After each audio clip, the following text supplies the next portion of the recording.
Hello. His own intelligence experts have downplayed the nuclear threat he's been so big on, but George Bush is trying to find new ways to scare the world about Iran.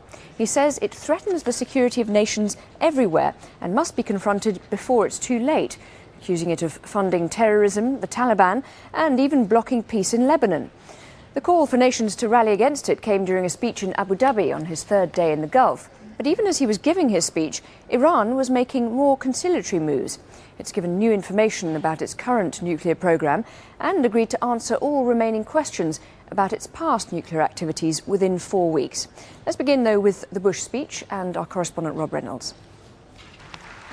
Calling Iran a threat to the security of the region and the world, U.S. President George Bush pledged America would stand with Arab Gulf states. Iran is today the world's leading state sponsor of terror. It seeks to intimidate its neighbors with ballistic missiles and bellicose rhetoric. Bush's shot across Iran's bows was delivered in Abu Dhabi, virtually on Iran's doorstep. It comes amid rising tension between the U.S. and Iran.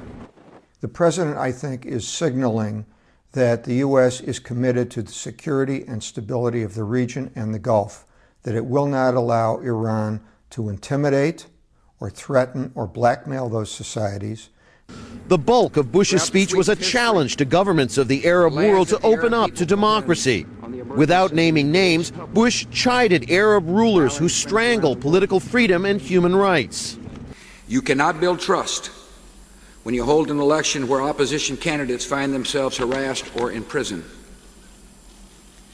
You cannot expect people to believe in the promise of a better future when they're jailed for peacefully petitioning their government.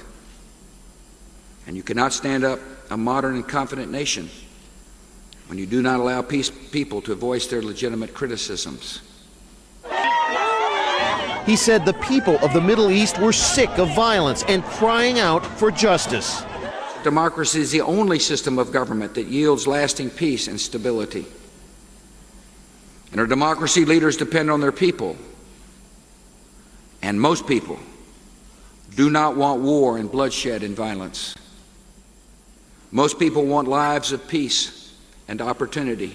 The speech was an attempt to revive Bush's so-called freedom agenda, unveiled at his second inauguration with fanfare, but selectively applied since then. He also called on Arab states to support his peace initiatives and to stand by Palestinian President Mahmoud Abbas in his negotiations with Israel. An independent, viable, democratic, and peaceful Palestinian state is more than a dream of the Palestinians. It's also the best guarantee for peace for all its neighbors. The United Arab Emirates is the fifth stop on Bush's Middle East tour. The UAE and U.S. have close diplomatic, trade, and military relations. Bush is pitching greater political freedom and human rights in a region conspicuously lacking in either. A U.S. State Department report issued last year cited all of the Arab countries that Bush has visited so far for lack of representative government and restrictions on freedom of speech. Rob Reynolds, Al Jazeera, Abu Dhabi.